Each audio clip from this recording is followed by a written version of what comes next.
Good evening and welcome to another edition of The Collective.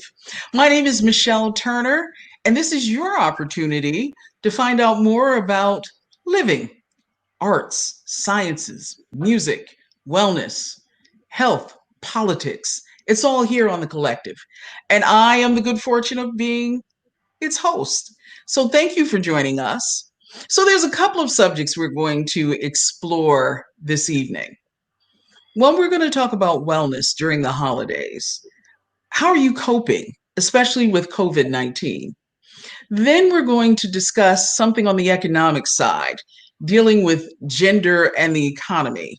And I have someone from Quinnipiac who's going to come into the room and discuss that.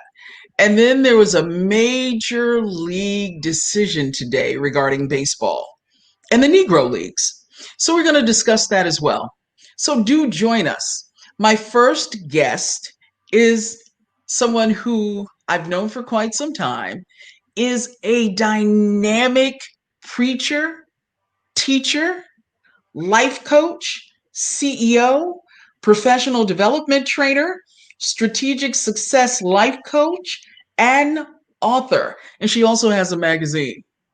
Dr. Cheryl L.W. Barnes, PhD, and D in ministry. I believe I have that right. Yes, Is that correct? yes, you did. Welcome to the collective. Thank you so much. It's such an honor to have been invited. So thank you, Michelle. I appreciate you being here. Thank you so much. So let's get to the gist of things, if you will. What does well, let me back up. Let me say this first. This is the time of year when a lot of folks are feeling the effects of being alone or missing relatives, missing loved ones. And it's difficult for them to cope. And now with COVID-19 coming into play, there's a lot of people who will not have the opportunity to see family or friends or go to holiday gatherings. So, what does wellness look like? Let's talk about that first. If I'm well, then I'm doing what? If you are well, and I really appreciate the question because it's coming up every day, all around me. If you are well, it's not so much initially what you are doing, it is what you are being. And I'm Mm, not trying to be esoteric or deep, but it really does start with an understanding that it has to come from within you, and it's more of a state of being that can mhm. lead to doing rather than something that is outside of you. And they're so closely connected that we get it. If you do certain things, you can make yourself feel better. But I'm really encouraging my clients and my family and my friends to start with sort of a check in on how it is within your soul, and then starting the work from that place and treating well-being as being similar to having a garden, Mm. seeing it as a cultivation of seeds of gratitude. And I'm kind of jumping ahead, but I'm really encouraging people to start with gratitude because that pushes back against what you can't do and what you don't have and where you can't go. So, is there sort of a checklist, if you will? Because you started saying gratitude. Are Yeah. there a couple of other things that maybe we should consider when we're trying to determine wellness? Well, if you're talking about what the definition of it is, it's going to be a little bit different for everyone, granted. So for some people, being well is just about their emotions, because you could be physically healthy and emotionally you're just sad, you're overwhelmed. Or you could be not doing the best, physically or physiologically, but you have a really good attitude. I actually have friends and extended family members that are battling very serious diseases right now, and their attitude and their outlook is just phenomenal. Mm. So because I think we're not, like singularly one thing. We are our bodies, we are our emotions and our thoughts, and our memories. If we look at it more holistically, well-being then has to be at some place of intersection of how I'm doing in my body, how I'm feeling, at any given Mm-hmm. moment, what I'm thinking about, what decisions I make, and even perhaps even the things that I imagine, because I can imagine a worst case scenario or I can imagine something positive. So well-being is perhaps for many people overall contentment. But I think the good news, because I'm an optimist, is that we have control over our own well-being. It's Yes. way more internal than it is if the pandemic goes away tomorrow. Some of us weren't doing all that great this time, a year Yeah. and a half Yeah. ago. This is a So tough time of year for a it is lot of people. the holidays trigger for many people bad association, bad memories. And I have to say, because I am not a therapist, but I'm in favor of that. And if someone needs that, that is another kind of work, perhaps to go deeper into trauma. But in general, if people say this time of the year, my sort of short answer is take it back and take it over. We really do have the right to redefine ourselves, our Mm. holidays, our leisure time, and not just fall victim to I'm only happy if I'm at so and so's house with such and such people, half of which were crazy when you were there the last time. You know they got on your nerves. You know they did. They came late. They didn't bring anything, and they took a plate But and they left. brought something to bring food back home with, right? You see, they didn't help clean up. They didn't help set up. So sometimes we romanticize things, Yes. and even if they were as wonderful as they really were, we have an opportunity every day to make choices about what we will put our attention on, what we will put our energy into, and so the need to redefine and say in this season, and maybe even less of the season in this moment. Mm. I'm really Yes. big on pulling it all the way into the next breath, the next moment. What can I think? What can I say to myself? What can I say to others that raises my vibrational energy and puts me in a more positive state of mind? Because that's the thing. You want to be in a positive state of mind, not just at this time of the year, but all year round. Mhm. And and it's a challenge. It is a challenge. But how do we do that? Do we bring plants in the house even though now we're experiencing snow? Um, you know, do we, like you said, create something new and that looks a little different to everybody? Or is it really about, and I don't know how deep that would go. Is it really about your mindset, meditation, taking in things that make you peaceful? I'm going to say yes, and I'm going to go back to something I said and bring it forward because there may be people that are listening that really want some concrete to dos.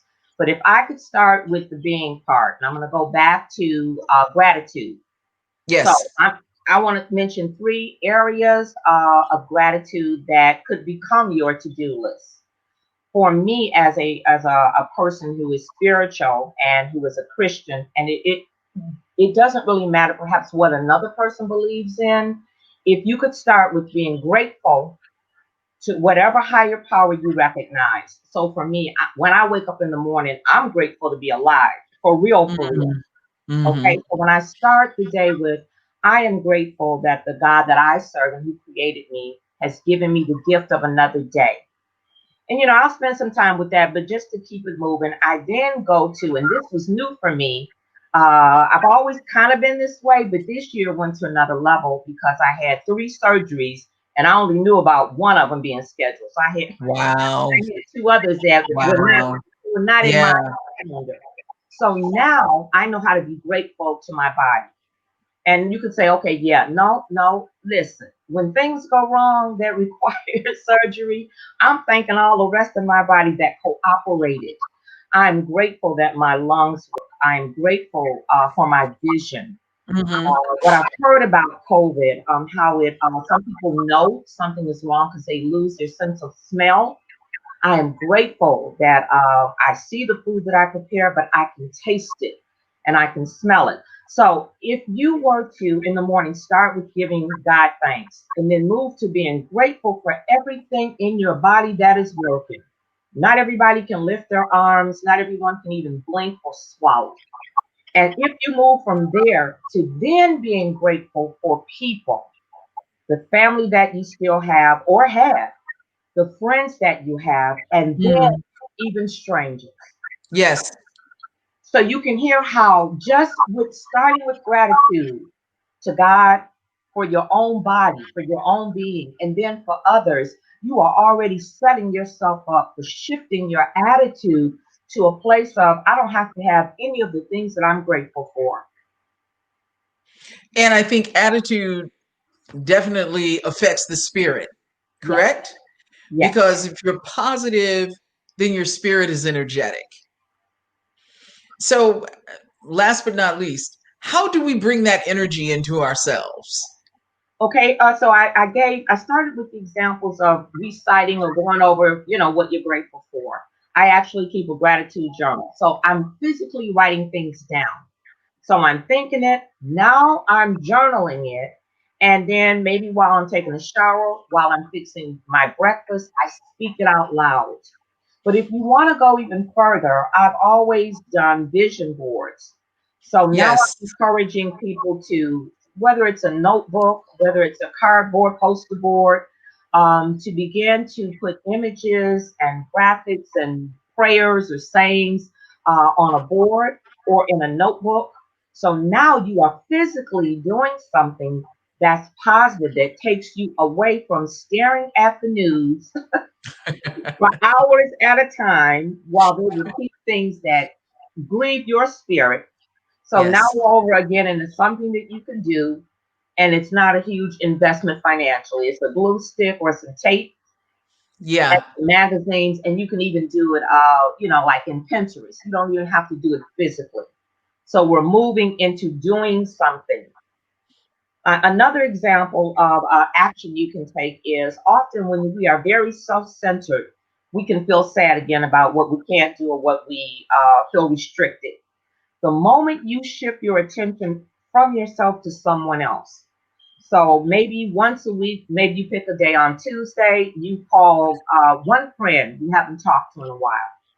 Even if you don't reach them, when they get your message and hear your voice, it's going to lift their spirits and it's going to lift yours as well. So it may be a note. Often I'm not big on calling, but I will leave a loving text message. Love you, thinking about you. You know I'm still praying for you. And you would be surprised at the responses that I get back where people are just glad to be thought of, especially if you're not trying to borrow money and you don't need a ride Especially at this time of the year, this right? time of year. So, check on people where you don't want Yeah. anything from them. You're just wanting to check in on them. Yeah. Yeah. Dr. Barnes, I thank you for giving us some information about wellness at this time of the year. It's so important, especially with COVID and we're zooming in and zooming out, and we can't necessarily go to grandma's house or go to auntie's house. Or, like you said, maybe you're romanticizing it. Maybe it wasn't what you thought it was in the first place. And maybe it's time, you can't take a trip, but maybe it's time for you to start thinking about in the future, Yeah. maybe I will take a trip somewhere, that's totally different. That is an adventure and gives me peace of mind. Yes, because this too shall pass. It won't always be like it is now. So I hope people remain optimistic. Thank you.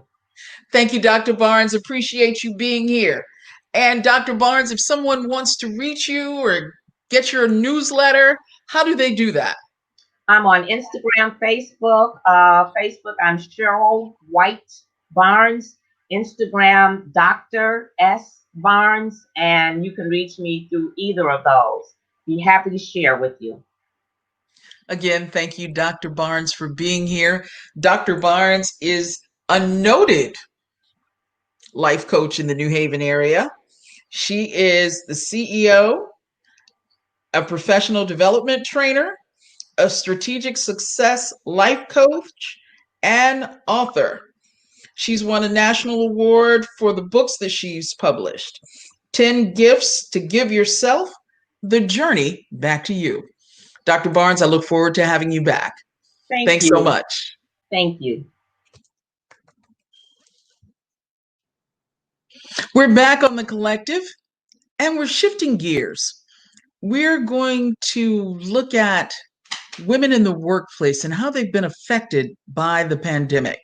Specifically, how working women have been affected and what this does to the gains that have been made over the past 35 to 40 years in regard to women in the workplace. So, my next guest is a professor of psychology with an affiliate appointment in the Department of Medical Studies at Quinnipiac University in Hamden. Dr. Carrie A. Bulger teaches many different courses in psychology, including industrial organizational psychology, occupational health psychology, introduction to psychology, and the history-based capstone in psychology and behavioral neuroscience. She has a doctorate and a master's degree in industrial organizational psychology from UConn. And she also did her undergraduate work at the University of Minnesota Morris, a psychology major and business minor. So we welcome to the collective Dr. Carrie Bulger.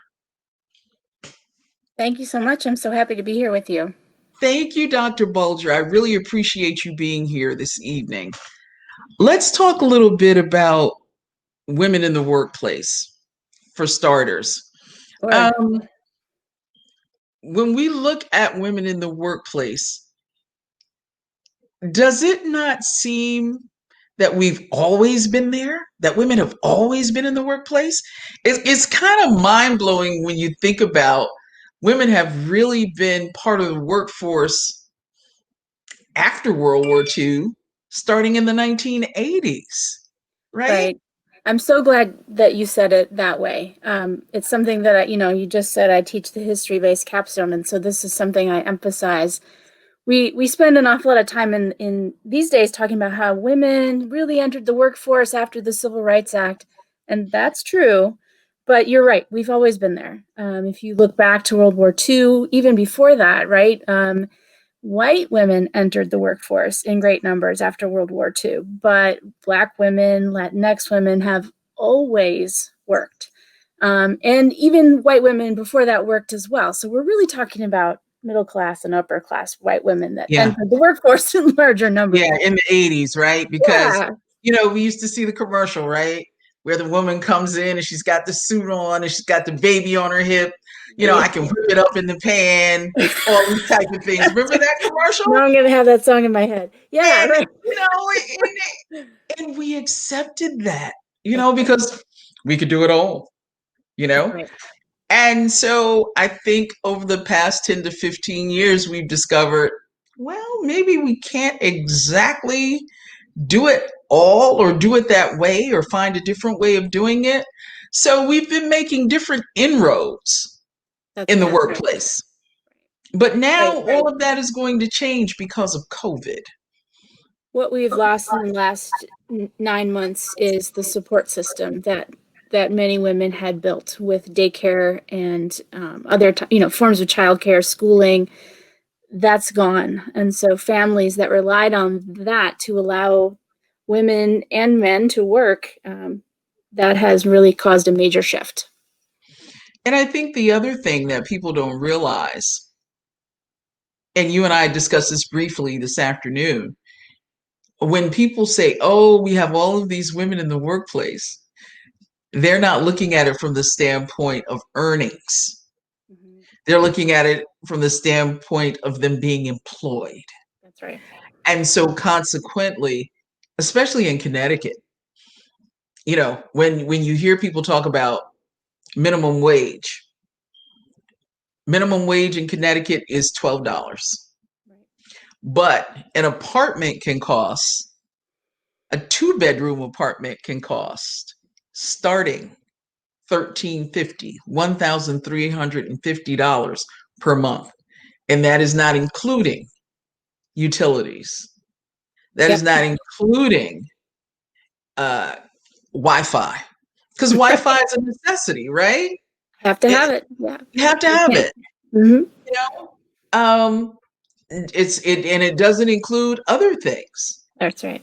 The laundry. Getting the kids where they need to go in the morning, because now we're looking at transportation. So if you're working one job that's making $12, you decide, I'll get a second job. Mm-hmm. And that second job might be $14 or $15 an hour. So, okay, that gets me to where I need to be. But unless you're an essential worker with that $15 an hour job, then you're laid off in this time period. So now what happens to daycare? Now what happens to the extra income, so to speak, or that equal income that helps you keep your head above water? All of these things start to dissipate. And women who work as CNAs in the hotels, as waitresses, as bus drivers, as folks who collect money, or people that work in the grocery store as grocery store clerks. They're all first essential workers, but the restaurant folks are now laid off. The bus drivers, maybe the schedules aren't what they used to be, especially if you're working as a school bus driver. Mm-hmm. There's a huge drive back in the spring in New Haven to hire bus drivers, only to have schools close. Yep. So all of the gains that have been made in the workplace for women, are we looking at them slowly dissipate, slowly disappear? I have to say I hope not. And I have hope that we aren't looking at that as a long-term effect. But we do have to face and deal with quickly the reality that for the first time ever, women's unemployment is higher than men's as a whole. In the last recession, men's unemployment was much higher than women's, and not now. Women are far more likely to be unemployed than men. And it's because of all those industries you just named: retail, healthcare, education, right? All of those industries have taken a hit. And that's mostly female dominated. So we need to do something about it, and soon. I'm very hopeful that our new administration will put some smart people on that and get to thinking about how we can bring the economy back, and especially bring women back into the workforce in large numbers. And part of that too is what is affecting women is that their children are not in school. That's correct. Right. And it doesn't matter whether you're a doctor, whether you're a restaurant worker, whether you're a teacher. You're now home with your children, making sure your kids are doing what they're supposed to do to be educated during the day. That's right. And a lot of women don't want to return to work because they don't have anyone, or I wouldn't even say they don't want to return to work as much as it is they know they cannot return to work. How could they? Right. They have no one to enforce what needs to go on at home as far as trying to keep the kids educated and trying to get them to learn. So you have a lot of women who are saying, I'll just stay home. Right. How can we do this? We need somebody here. Right. I don't have the stability per se, or they're taking care of a parent and they have their children at home. Yeah. Or, there are some women who have found alternatives. But the bottom line is they cannot go into the workplace as they did before, Right. nationwide. Right. So when you say we hope to get back to normal, what do you think the new normal is going to look like? Honestly, we have to find some way to have a better safety net. I have I don't know her personally, but there's a colleague in sociology from Indiana University who recently published some papers and was interviewed, and her findings are that the United States doesn't have social safety nets, except the social safety net is women, right? We are always there to pick it up. So if we want, and we should want, women back in the workforce, we need policy that helps with childcare. We need ways of allowing more women to work flexible jobs, flexible hours, whether that's work from home or different kinds of hours that'll allow them to handle childcare as they need it. It needs to be normalized that we have little people in our lives, right? That's what we want in a society, right? People should want babies to be taken care of. So let's make it a national thing, a public mandate that we have this happen. Yeah. Because when you look at certain things, we always hear the story about how women had dropped out of the workforce to take care of children, to raise families, and then they come back. But I think with women over the past even 7 years, that was not what they were doing. Mm-hmm. They were in the workplace, but they still were falling behind men because of the gender gap. That's So right. now you still have the gender gap, despite Me Too, because the gender gap doesn't necessarily mean a man is getting ahead of me or that I've been turned down for a position because they gave it to my male colleague. Mm-hmm. What we have found, and I'm sure you're familiar with, I can do the same work as a man and have the same title, but I'm not getting paid the same thing. Right. We cannot discount discrimination. It still happens. And it's terrible. I mean, it's still 75 cents, I think, now on average for women. But as you start to break it down by ethnicity and race, it gets even worse. It gets smaller. That's So right. when we start to combine those things with this pandemic, I believe you're going to have a lot of women who just throw up their hands. Yeah, it could very well be. I mean, it would be frustrating, I think. It has to be frustrating for women, particularly the women that you were talking about before who were working minimum wage jobs and tried to find another one to make ends meet. Oftentimes, those employers are less supportive, less able to offer flexible work. It's easier in some types of jobs, right, where people can work from home, to see that as a possibility going forward. Right. Yeah. And you take into consideration, as I said earlier, you're living in Connecticut. It's not like you're living in North Carolina where the minimum wage is, $7-8, and you can kind of find your way around to get housing or, transportation. There's more people who are willing to carpool with you, and you don't have the distances, or you can literally, in some cases, you can find work in your hometown. Sure. But Connecticut's a lot different. It is. So again, I'm going to ask you the question: new normal. What do you think it's going to look like for women? Well, I think, I told you earlier, I was going to say it depends. And it's going to depend on the type of job that they are able to seek and have. Jobs where they're able to work from home, and when schools are back in session, I think we're going to see much the same that we did in the past and that we do now. I think we need to spend some time as a nation thinking about the jobs that we now know are essential. Grocery store employees, restaurant workers, retail employees, delivery drivers, transportation. we need to put more value on those jobs. Yes. Can't let these people flounder. We have to say pay them what they're worth and pay them what we owe them. We owe them big, right? Yeah. We can't let them slide. Yeah. Dr. Carrie Bulger is a professor of psychology with an affiliate appointment in the Department of Medical Studies at Quinnipiac University.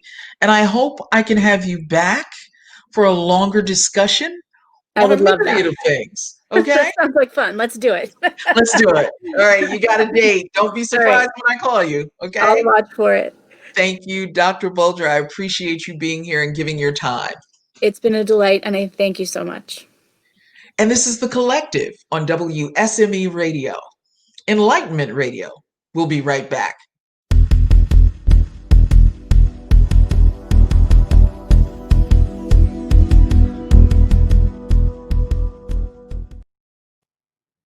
By the time this show airs, we'll have probably run this particular conversation into the ground. That is the American public, ESPN, sports pages, sports writers.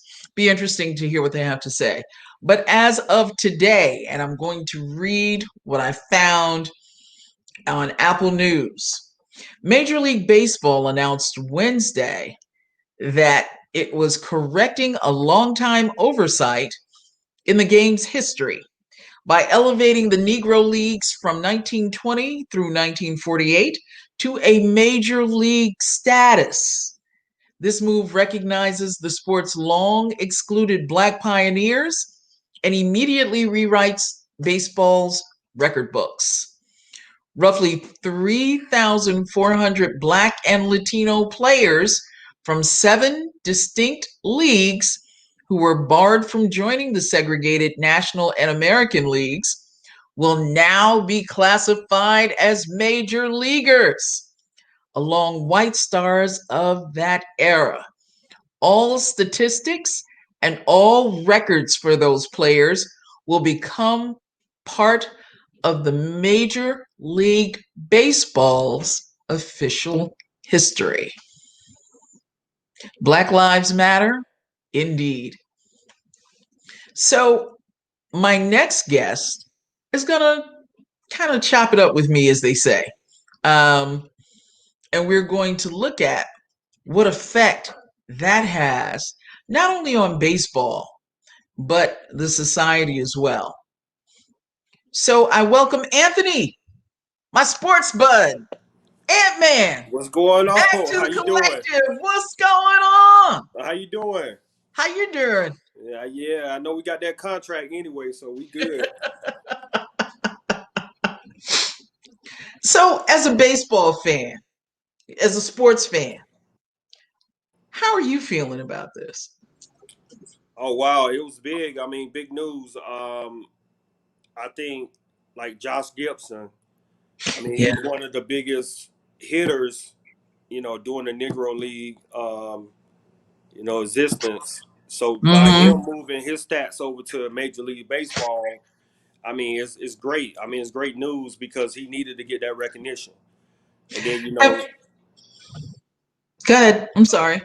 Oh, and then like these players need that recognition because I mean, 9 out of 10 times, a lot of your players in the Negro League moved up to the major leagues anyway. They just didn't get their stats carried over.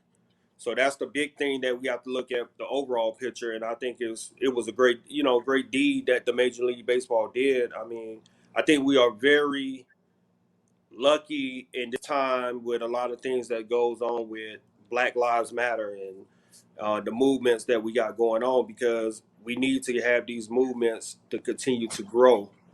And then sports is a very big movement that we need to continue to grow and show us diversity pretty much. And that's the crazy thing to me about all of this is that it seemed. Now I remember I appreciate baseball more as an adult than I did when I was a young woman. Right. Basketball was always the big thing for me. But it seemed that in the 70s, you bought all these people in. You bought in a Roberto Clemente, right? You brought in a lot of players from the Dominican Republic. You have people who came from Cuba, who were brown like us, but Right. definitely were Latino. Mm-hmm. You know, you brought in, you had your Reggie Jacksons. Right. You know, you had, oh, what's my guy from Waterbury? I can't think of his name. I got to think of his name. But you had Barry Bonds. Yeah. Very You much. had, you had all of this fabulousness, but Mm-hmm. still, nothing was ever acknowledged. Right. Right. And so now, slowly but surely, the gentleman, one of the founders of the Negro League, a Hall of Fame in Kansas City, is behind this movement. Right. And I heard an interview today where he was talking about how he would sit with people. Like he sat with Josh Gibson Mm-hmm. and recorded stories and, wrote stuff down and then developed it all into a spreadsheet. And he said these men were so happy to have someone talk to them about their careers and what they had done because it hadn't been done by Major League Baseball. Right. And so now he's beginning to feel like this is really it. This is the watershed moment. This is the thing that will crack Major League Baseball and right some wrongs. Because people like Papa Cool Bell and, like you said, Josh Gibson, Yeah. Set your you know, page. Satchel Paige especially, Yeah. because by the time he got to the major leagues, he was a lot older. He was a Right. lot slower, and people were saying, why do we even bring him in? He's Mm-hmm. not the player we thought he was. Right. There's no need to bring him in. When in reality, most of these guys just played baseball. It wasn't about, and maybe that didn't come, you can help me with this. Maybe the training part didn't come till later.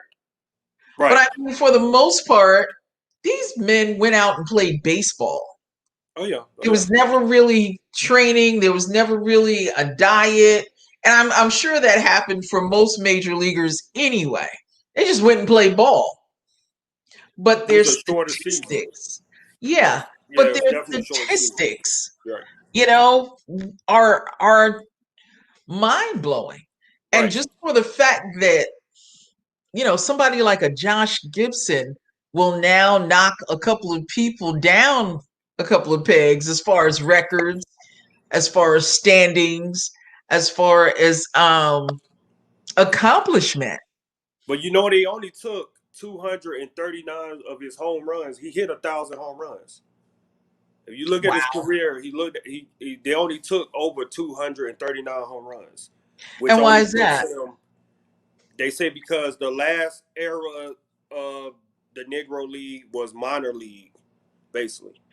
Because once they start bringing over the black players to the major leagues, it started making the competition in the Negro League a little different. So they start saying, hey, now this is more like a development league than a major league. You got to remember, the Negro League was his own entity Right, before Major League Baseball. right, So once Major League Baseball started taking the players from the Negro League over, they start saturating the Negro League um, season down to minor league because they saying, hey, now you're developing these black African American players to come over to the Major League Baseball now because they have that segregation. So that's the right. main thing that they did. So they only took a partial of the stats due to the fact that the last era of Major League, of the Negro League was all considered minor league. So they only took like the first half of some of the players. Like Stracho Page, he still didn't pass a lot of players on the pitching list and plus it was a shorter season. So Negro Leagues are very shorter than Major How League. many games? How many games played in the Negro Leagues? I think it was like 60 something. I think it was in 60s. you know, Major League Baseball do 160 games. I A think year. Negro League was like Yeah, in a 60 games, season. 60, 70.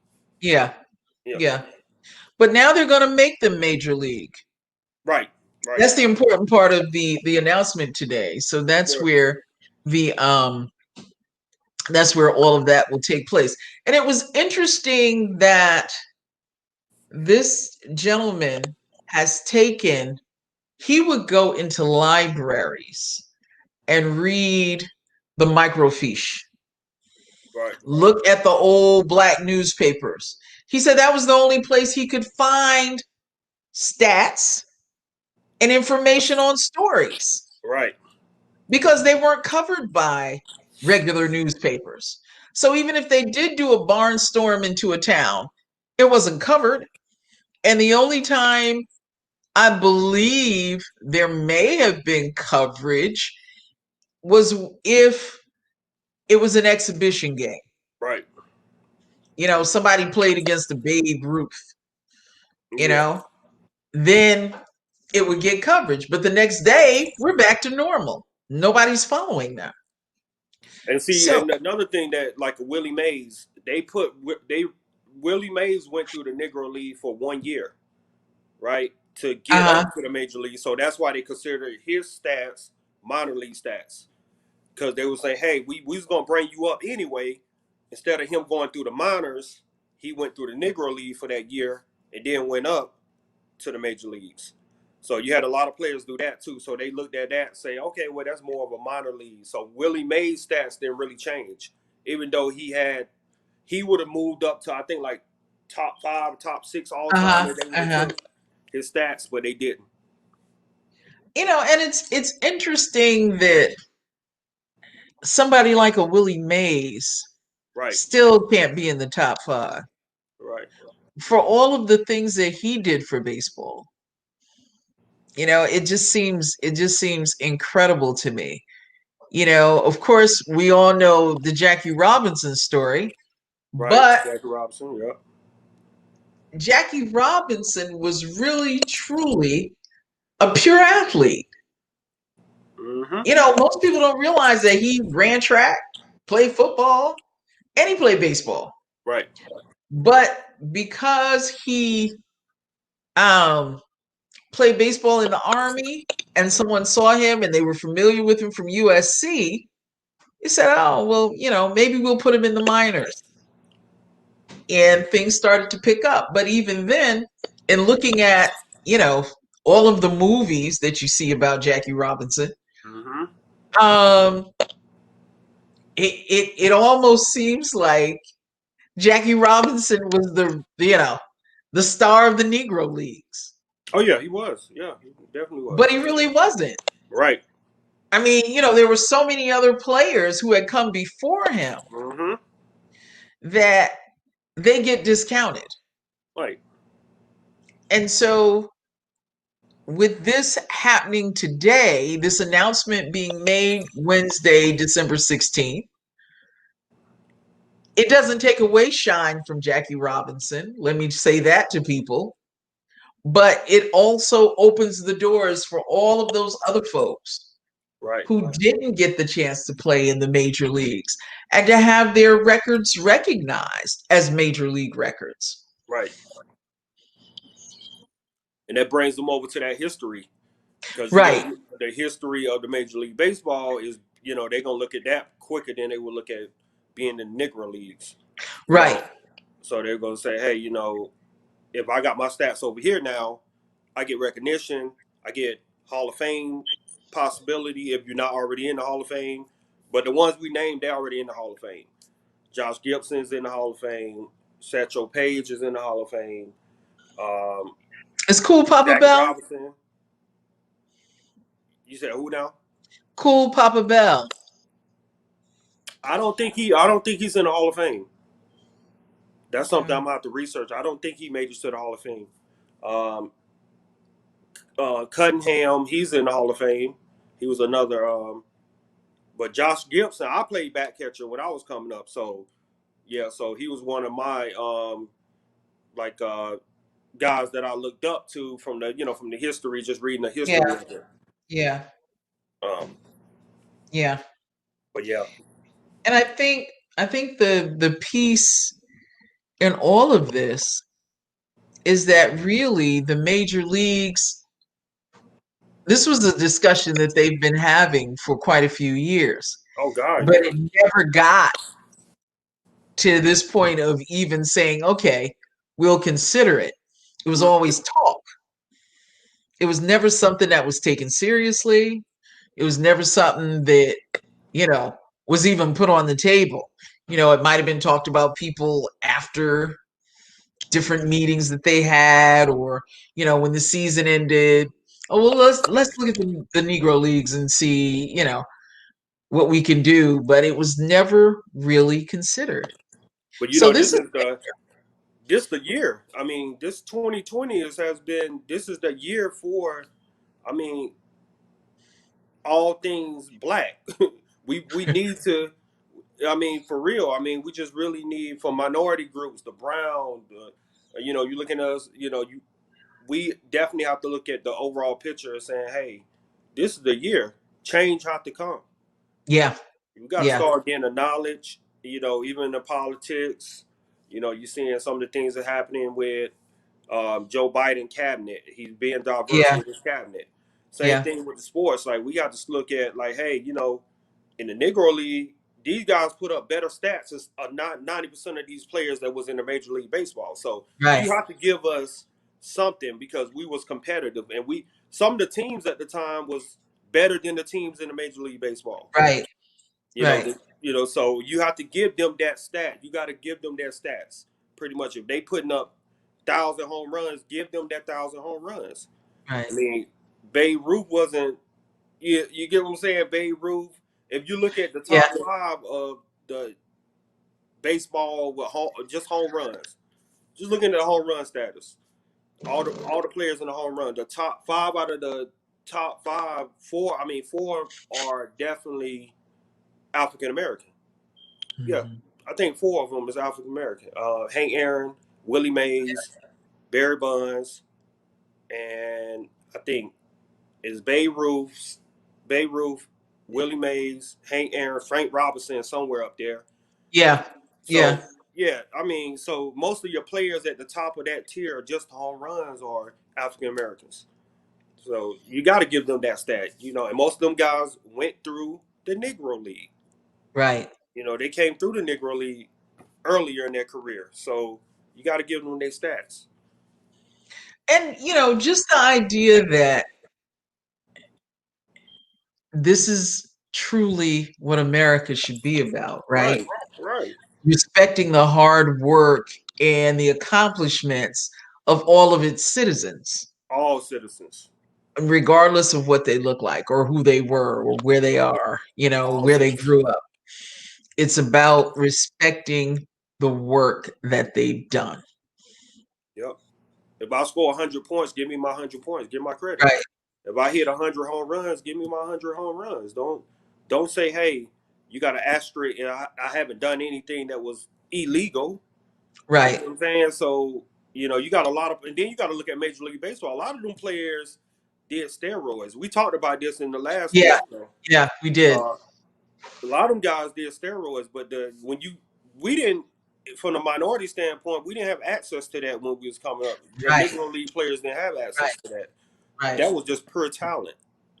right. Like I said, most of them guys that came through the Negro League was pure talent. They was, when Josh Gibson was hitting 1,000 home runs, he was hitting 1,000 home He was runs. hitting 1,000 home runs.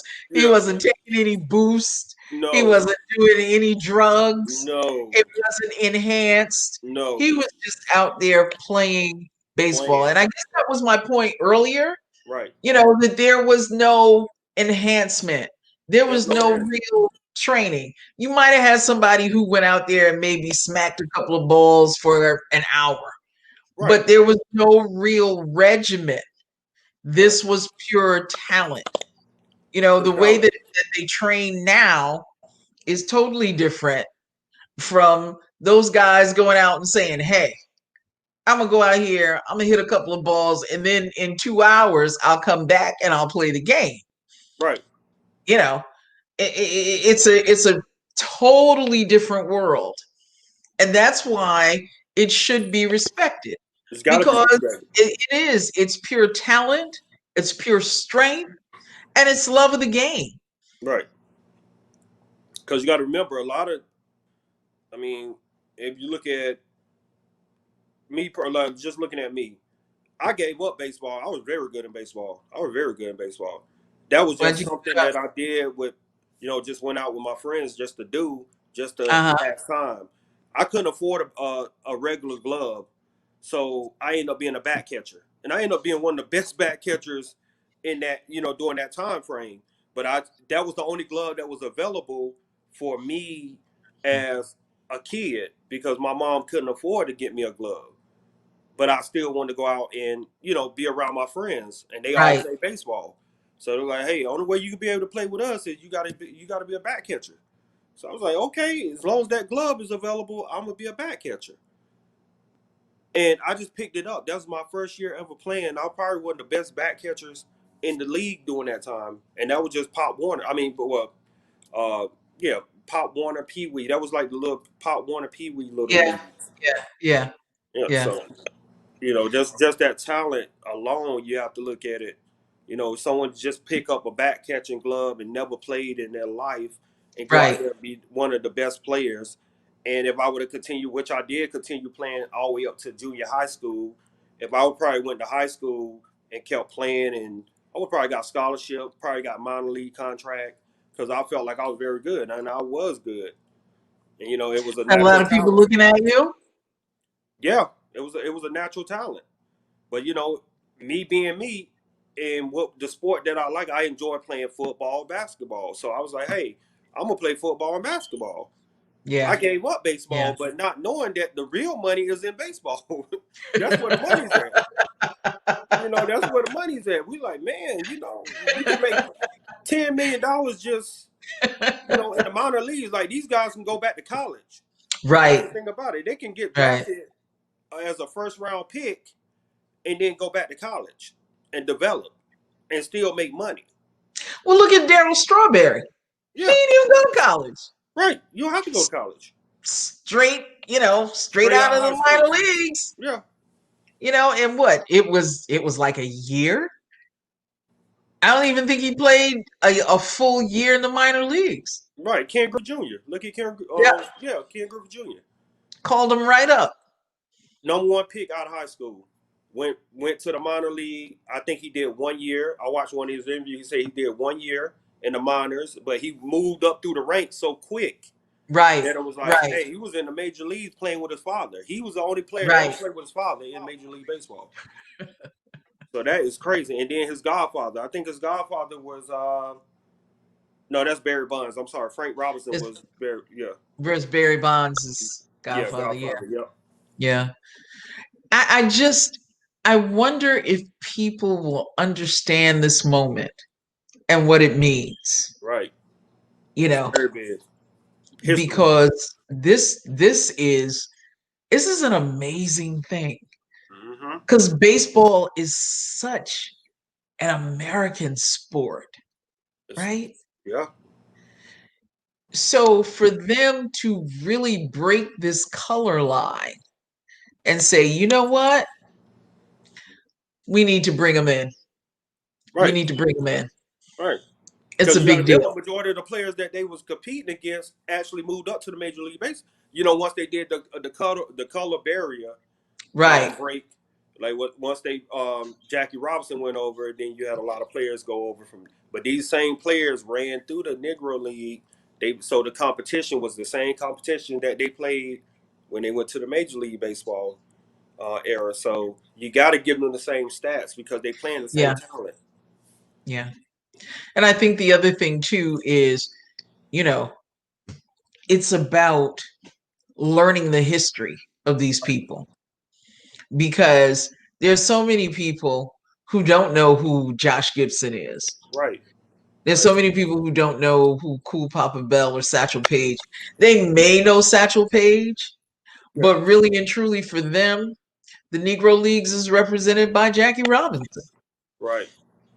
So Right. it's one of those things where this is a moment where people who actually didn't necessarily represent a civil rights model. They just wanted to play baseball. Mm-hmm.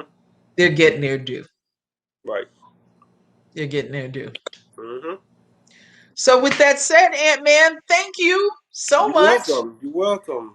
Hey, we Appreciate got a you being contract. here. I'm We on. got a contract. Every time you call me, I'm here. Sports. We talking sports. And that's good to know. I might see you toward the end of the month because we've got to talk about the football season, Oh yeah, wrapping up. Yeah. wrapping up, and the NBA Right. Right. Starting up. About to start. starting up. Yeah. Yep. Yeah. So Ant-Man will be back. Oh yeah, I'll be back. I'm Like you here. said, he's on contract. I'm under So contract, so I'm here. he'll be in the room. Yo, yeah, I'm here. Thank you. You Appreciate welcome. it. Thank you. And this has been The Collective right here on WSME Enlightenment Radio. I'm Michelle Turner. Keep listening, keep watching, enjoy it, catch the SM experience.